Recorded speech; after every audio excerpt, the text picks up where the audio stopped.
Paula, I think we've got most folks attending now. Do you want to Okay. wait a little bit longer or? Uh, so whatever you want to do, I can go ahead if you want. Yeah, let's go ahead and get started then. Okay. Well, hello everyone. Please welcome Dr. Danielle Talent. She is the Chief Learning Officer with NS for Ed. She is going to be talking about math and real jobs today. Um, if you have any comments, feel free to put them in the chat, and questions, we'll be taking those at the end. Um, and also giving the keyword and the session ID at the end of the presentation. Thank you. Thanks, Paula. Good morning, folks, and thank you for joining me this morning for a presentation on math and real jobs. We're going to talk about a new algebra and geometry curricula that put math to work. So let's go ahead and get started here. Here's a bit of an overview of where we'll go with this presentation here. Give you a little bit of some introduction and background into NS for Ed and who we are, and also talk about Pathway to Careers, which is a program associated with NS for Ed. We will go in and look at connecting learning to careers and talk about the power of purpose and how that can really affect students' learning. We'll look at traditional approaches to math instruction that tend to be more abstract and theoretical, and then look at the new approach that we at Pathway to Careers has developed, or that we have developed, that looks at authentic career application in math. Finally, and we may or may not have time to get to this point, but we will enter into talking about math skills and career preparedness and how we can link assessment outcomes to careers. During the presentation, please feel free to post questions in the chat, and we will look at those questions at the end of the presentation. So I know sometimes it's hard to kind of remember those questions, so feel free to just type them in the chat and we'll address them there at the end. So a little bit of information about who we are. NS for Ed is an educational research and development company. We are dedicated to negotiating services for schools, educators, and private institutions. We partner with state and local entities to provide research, policy, and practice deliverables that yield high value and actionable results. We are really rooted in those three components of research, policy, and practice, ensuring that everything that we do is research-based. We use the research to inform policy and the policy to lead practice. To give you an idea of who is on our staff, we have Dr. Joseph Goins, who is our Chief Executive Officer, extensive experience in education, including a doctorate in education. There's myself. I am Dr. Danielle Talent. I'm the Chief Learning Officer, primarily responsible for a lot of the training materials that we have within Pathway to Careers and looking at how to use labor market information in educational settings. We have several other folks on our staff. The real important person on our staff is Trevor Stokes. He is our labor market analyst. He works with our Pathway to Careers products, ensuring that all of our labor market information is up to date, current, and accurate. We have Hassan Davis, an inclusion expert, and Francisco Garcia, our migrant education coordinator. We have a whole host of other folks on our staff. There's just not enough time to go through them. So please visit us at pathwaytocareers.com or nsfored.com, and you'll be able to get to meet the rest of the folks. Pathway to Careers is, as I said before, a program associated with NS for Ed. We view ourselves as a career readiness service provider. We offer a collection of resources to support career readiness efforts in educational settings. We are particularly unique in that we place considerable emphasis on the use of regional labor market information to identify local high-value careers and ensure that all of our educational services and products are aligned with those high-value careers. We want students having the ability to access good jobs in their region. We have a variety of products and services associated with Pathway to Careers, including labor market data tools. That would be the TSBA data dashboard that we have developed. Some of you are familiar with that. That offers regional labor market information in the state of Tennessee mapped to your district. So that's tsbadata-dashboard.com if you're interested in visiting that. We have professional development, career pathway mapping, a whole host of other products and services. In terms of who can benefit from P2C, we operate at all levels of education, including administrators, faculty, students, and parents. So let's get into the main content of the presentation here, and let's talk about connecting learning to careers and the power this can have in promoting purpose in learning. As students advance through their academic journey, there is a tendency for students to focus on short-term outcomes. They are focused on grades, test scores, diplomas, certificates, and other such things. As a result, the purpose of learning has become tied to academic achievement. I learned to receive a diploma. For many students, academic achievement is not a significant motivator, and as a result, students struggle to persist in learning critical skills that are necessary for employment success. The danger of learning without purpose is most evident in our college graduation rates. Almost half of the students who attend college drop out. That's very, very, very expensive, and that's a huge waste of time for some of these students, right? So many students who attend college actually do so without a strong career goal. Many don't even have a major in mind when they attend college. Lack of purpose and value in college education is often cited as a reason for college dropout. If these students had purpose and were able to see meaning behind their learning, they could possibly stay longer. Purpose in learning can promote success, and this is most strongly evident in our CTE programs and graduation rates. Many of you are aware that CTE students are more likely to graduate from high school and post-secondary institutions, and they often cite that education aligned with career goals is a motivating factor for them. So when we provide purpose, we tie learning to careers, it can have a significant impact on success rates. There's also considerable amount of research out there suggesting that when students experience purpose in their learning, several positive outcomes can be observed. We see increased motivation to learn, increased interest and engagement, effort and persistence increase, task and course completion, retention of new information, and performance increases. All of this is backed by significant amount of psychological research indicating that when you're motivated, when you see purpose, you see meaning in your learning, a lot of good things are going to happen. The bottom line is that if we can help students understand the why behind the what, this can have a very powerful outcome. And again, that includes increased motivation, persistence, skill retention, task completion, and more. So the question then becomes, how do we bring purpose to learning? We can assist students in connecting their learning to meaningful situations and experiences. Given that entry into a career is essential for many students, demonstrating how their learning can be used in their future career can be very valuable for them. Connecting learning to careers can help students see the authentic application of their learning to situations they could encounter on the job. We need to provide that meaning. I mean, the bottom line, providing that meaning and connecting it to the future and what they'll be doing in the future as they're employed can help them see that purpose in their learning. There are several additional benefits to connecting learning to careers.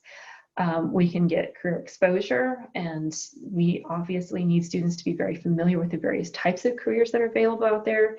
We need career awareness.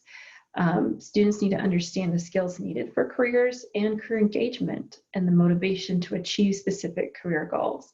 All of these kind of come packaged in when we start making those connections, when we help students see this learning has an application to your future job. So let's look at some of our traditional approaches to math instruction and how this has traditionally played out. Typically, math is often taught in the abstract with limited connection to concrete ideas or processes. This can make it very difficult for students to connect with the information, and when application occurs, it tends to involve overly simplistic examples that lack significance or importance to students. So I have an example here of a word problem of Jane went to a bookshop and bought a book. While she was there, Jane found a second interesting book. I mean, these examples, they're word problems. Students can read and understand them, but they have a hard time relating to them. So there's not always the best way to teach and provide application. We need them to feel like they actually have connection to the content itself. It's not surprising that students report a dislike for math. It's hard to find a student that stands up and says, hey, I love math. Attitudes towards math generally decline when students enter middle school and the material gets, sorry, if you hear sounds in the background, it's my dog. He's joining us today on this presentation, so I apologize for the noises in the background. So attitudes towards math generally decline when students enter middle school and the material gets more diverse and abstract. So negative attitudes can have a significant effect on math and completion rates. So when students don't like math, they tend to demonstrate poor engagement, and a lot of students can end up facing course failure. On the other hand, when students have positive attitudes toward math, this tends to demonstrate a higher level, or tends to translate into a higher level of achievement. So bottom line here, students like math, they do better. Students don't like math, they don't do as well. And we want to make sure that they have a connection to that or feel like they're enjoying the learning process. This is probably one of the more sobering pieces of data that you can look at. These are the average national assessment of educational progress scores over the past 20 years. And the main story that we have here, you see grade 4 and grade 8. Grade 12 is not on this chart, but a similar pattern is observed. The reason why you don't see grade 12 is because it's on a different measurement scale. So it can't necessarily fit here with grade 4 and 8, but again, same similar type kind of pattern. Over the past 20 years, we haven't seen math scores decline, which is good, but we haven't seen them increase either, which is not good. We do need math scores to start to go up. We have also some differences between different populations. We need to start closing this gap. We have Black and Hispanic individuals tending to perform at a lower level than white or American Indian or Asian individuals. We certainly need to start closing this gap and ensuring that folks are receiving the education and training and resources they need to raise those scores. So this is 4th grade, very similar pattern observed for 8th grade. It really doesn't change much. The problem here with those math scores is that the United States is falling behind other countries in mathematics literacy. When we look at literacy results, the US average score of 478 is lower than the OECD average score of 489. Compared to the 36 other OECD members, the US average in mathematics literacy was lower than the average in 24 education systems. So we're not doing so hot in math, and we definitely need to see those math scores start to increase over time instead of flatlining like they are. How can we improve students' attitudes toward math and promote successful acquisition of critical math skills? Several ways we can do this. One way to do that is to make math less abstract and more concrete. We can connect math to authentic, meaningful situations, and we can demonstrate how math is useful and necessary. Basically, we can provide purpose in math learning, and by doing this, we can start to improve students' math acquisition or this acquisition of specific math skills. Connecting math to careers can be a powerful approach to incorporating purpose in math learning. When we teach math in the context of a viable career, students can see how math is applied to meaningful everyday tasks. They can see the relationship between math proficiency and successful job performance, and they can see the value in using math to reach job-related goals. Here again, bottom line, connecting math to careers brings purpose to learning. And this has the potential to increase their success and their attitudes towards math and motivation to acquire those critical skills they're going to need for employment success. So what we've done at Pathway to Careers is we've now taken math and we have a new approach. We have a new approach to teaching algebra and geometry, which is kind of we're at that point where students start to see it become more abstract and less meaningful. And we start seeing those math scores starting to decline in students, or at least their interest in math starting to decline.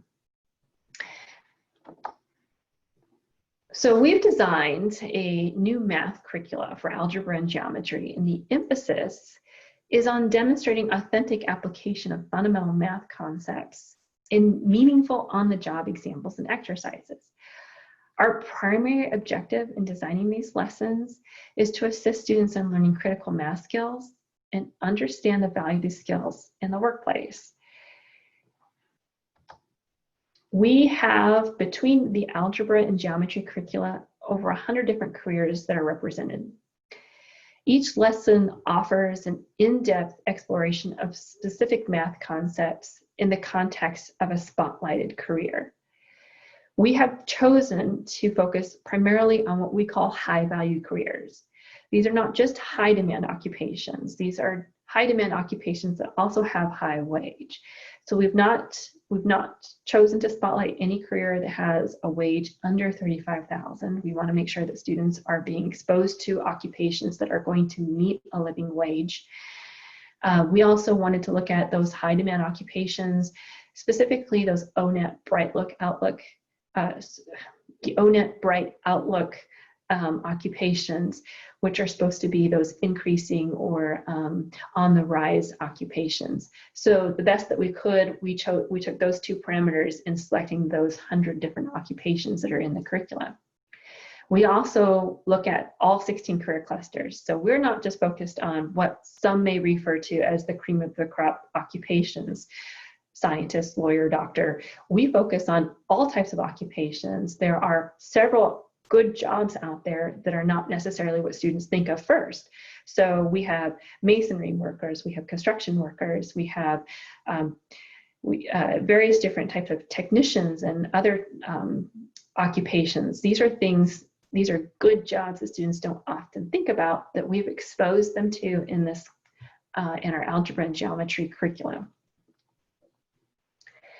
What I want to show you here is exactly what this looks like. What does it look like to have learning mapped or learning connected to a career? What we do in each lesson, in each of the student editions of the lessons, is we first give them a career spotlight, where we walk them through, this is an example of an agricultural engineer. Here's the occupation description. Here's the education it takes to access that job, some potential employers. We also provide some labor market data so they can evaluate the wage and the projections for how many openings there should be for that job. And then we list out some activities associated with that job so they can evaluate whether that might be a good career for them. So this is the career spotlight. They're introduced to this first. As they begin and work through the lessons, students are shown math at work. We take targeted concepts. So we take concepts that center around one or two Common Core standards, and we use that concept and we apply it to that occupation throughout several different examples. Students work through these examples and learn how specific algebra and geometry concepts are relevant to the work individuals do in that occupation. So in this particular example, we're still with the agricultural engineer. Here, students are learning how to use the volume of solids, specifically when designing and evaluating structures and systems used in agricultural settings. What they need to do in this problem is they need to decide which of the grain silos is going to be most appropriate to hold 400,000 pounds of corn. This is a different type of example than what you typically experience in algebra and geometry, and the fact that this means something in the context of this career. This is something that an agricultural engineer would actually have to think about as they're trying to make decisions about what they're going to implement in their job or the area that they're working in. So we provide examples, but we also provide opportunities for students to practice, and we have several exercises. These exercises build on the career examples, and they present those similar concepts and ideas, but it's maybe in a slightly different type of example. Here we have students looking at an agriculture engineer who's designing a commercial fishery. They need to decide which tank is going to be big enough to fit the fish. And so again, they're going to need to calculate the volume of that tank and decide which one is going to be the better fit. These exercises can be completed in class, or they can be completed during independent study. Lessons end, so after we've had the examples and the opportunity to go through a couple of example or exercises with students, they end with a practice section where this is kind of what you would think of maybe homework, or that opportunity for students to go in and to try that concept in the context of the career. So students look at various different problems, they get a chance to work those out, but again, it's always in the context of that career. We don't have random examples that don't mean much of anything. It's connected to the agricultural engineer and the work that they might do in various different settings.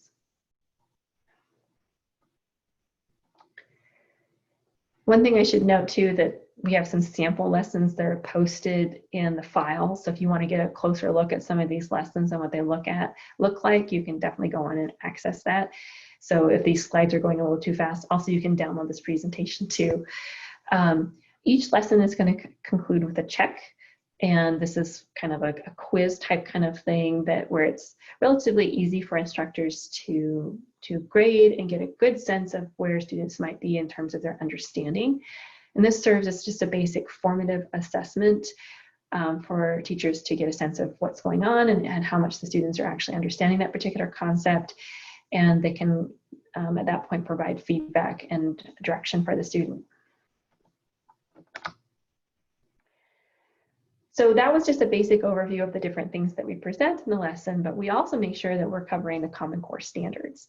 So we've got every single, not every single standard is covered, but we do list out the standards covered in the curricula so that instructors and teachers can make decisions about what lessons they maybe want to cover or what lessons they want to use, and they can track student progress as they make their way through specific standards.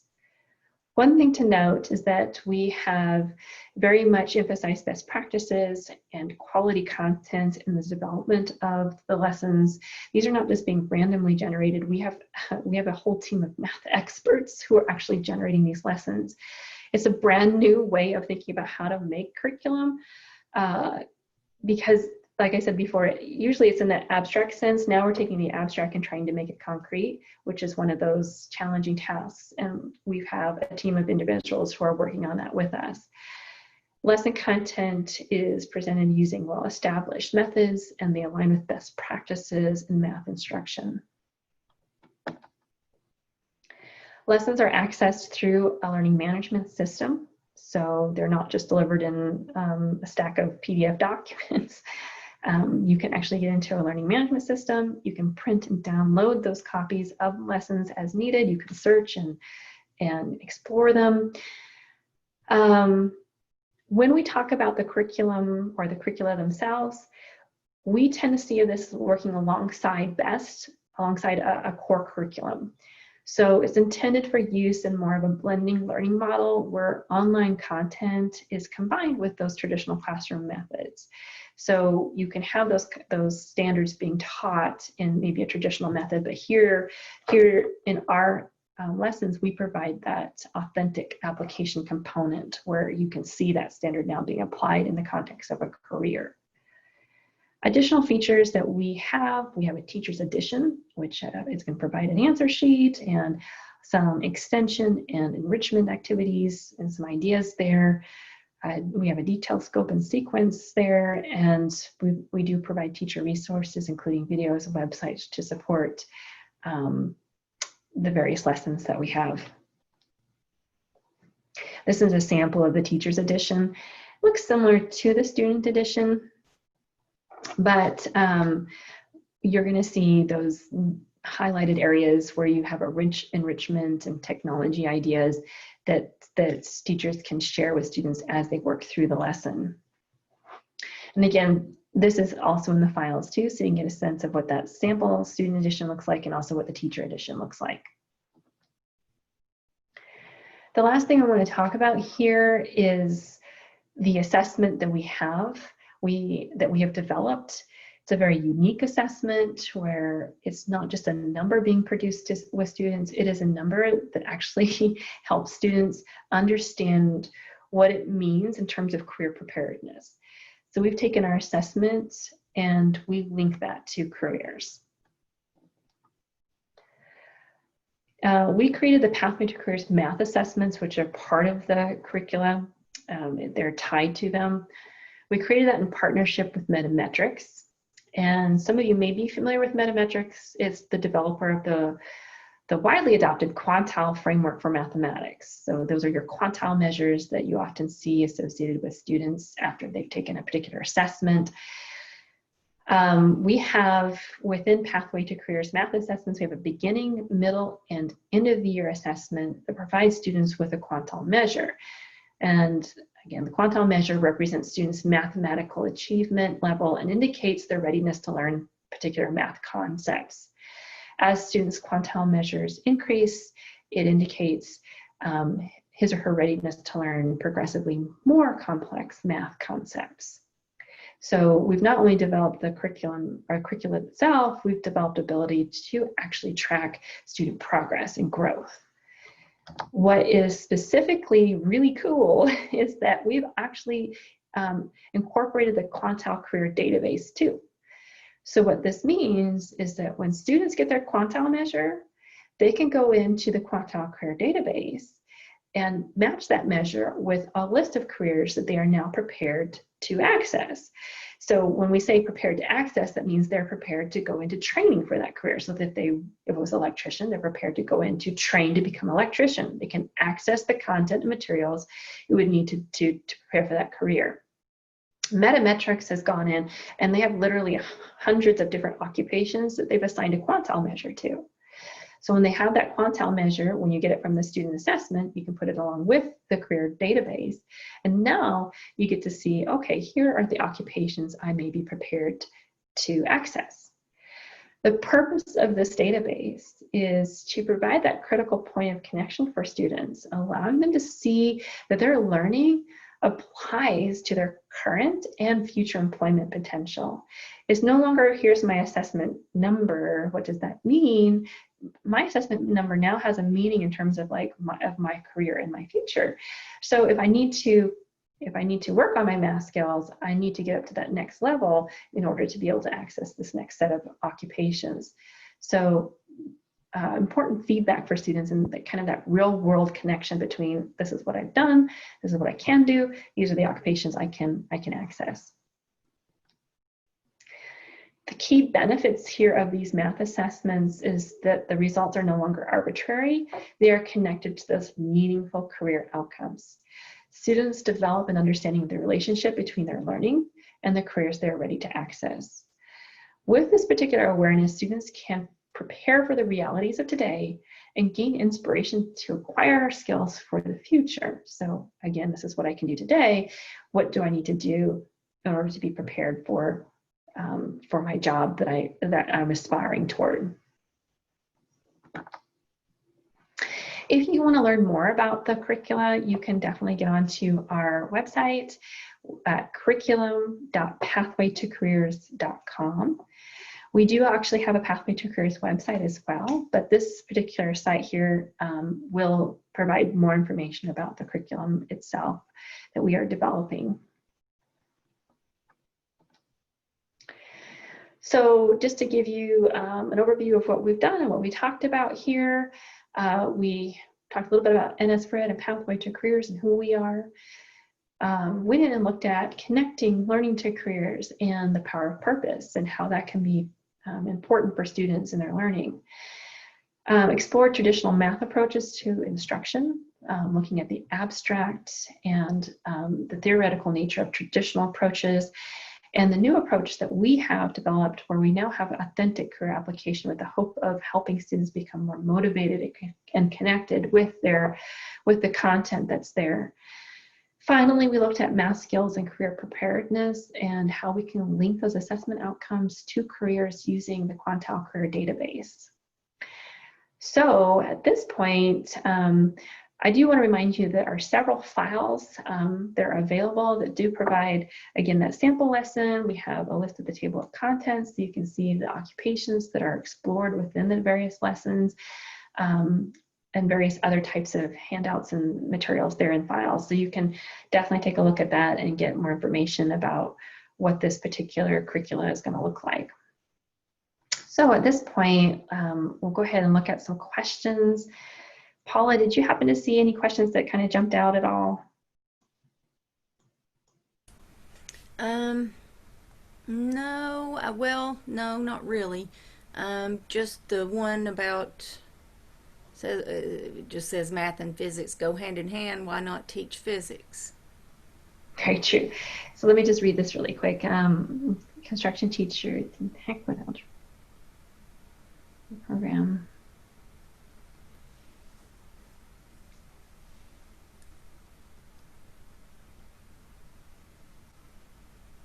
So is there a particular program where algebra and geometry concepts are related to the field of construction?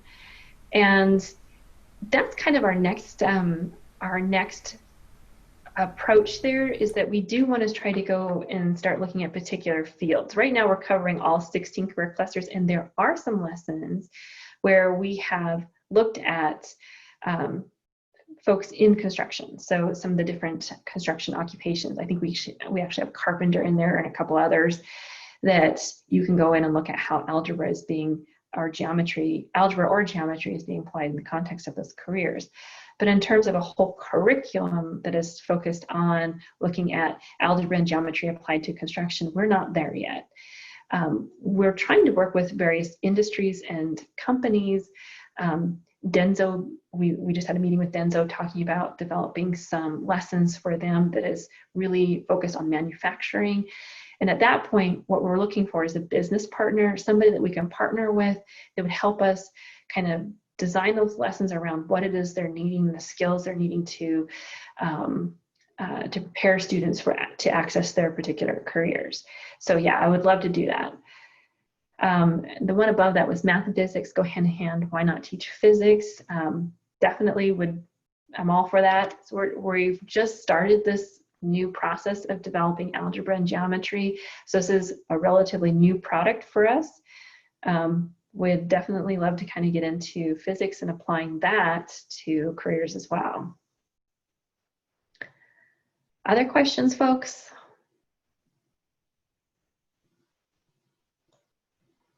I don't see any others that are here. I don't see any others either. Okay, keyword for our presentation here today is character.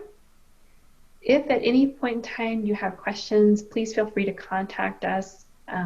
Dr. Joseph Goins is our CEO, and then there's myself. I'm Dr. Danielle Talent. Email addresses are there. Please feel free to visit our website at pathwaytocareers.com for additional information. We are definitely here to help you. So if there aren't any other questions, I'm going to say thank you for today, and everybody have a great afternoon or a great morning. I have one more presentation. It's a networking session at 11 that's on, it's a follow-up to making informed career decisions using the TSBA dashboard. So if you want to join that, please feel free to do that. Question here, I saw that construction is sprinkled in with other careers. What we offer may be so much better than what we are currently using. We're trying to tie construction and algebra. Well, very good. Okay, so I'm glad that would be something that would work out. Paula Jones has just entered in the session ID and the keyword there. Okay, folks, well, have a good morning, and I hope to see you guys again at some other point, maybe hopefully in person next time. So thank you for joining. Thank you, Paula, too, for being here. Yes, thank you.